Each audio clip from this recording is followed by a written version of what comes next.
today I'm here to share with you guys the Bio Oil Moisturizing Body Lotion for dry skin. This is what you guys are looking at right here. And guys, I literally got this because I absolutely love Bio Oil products. A lot of their products really helped me through my twin pregnancy and beyond. I still use their products even after having had the kids.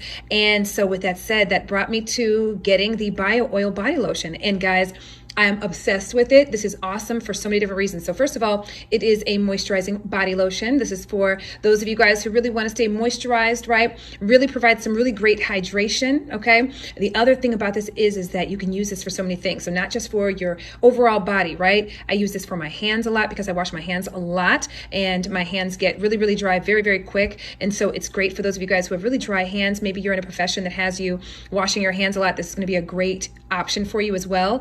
This is great to keep your cuticles nice and moisturized if you're somebody who does your nails at home, which I do, okay? I do my nails at home, and so it's nice to be able to push your cuticles back using this as well. And just so you guys can see this actual container that it's in, okay? This is what it looks like, okay?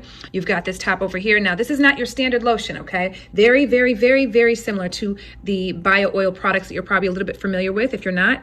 And I'm gonna show you guys what it looks like right here. So it's got a nice texture to it. Guys, it is so light on your skin, as it is so amazing feeling on the skin, but on top of that, you're going to feel so moisturized, okay? It's great, great, great for those cracked areas right here on your hands and that type of thing, but overall on your body as a whole, you're going to love this. And this is just speaking from experience.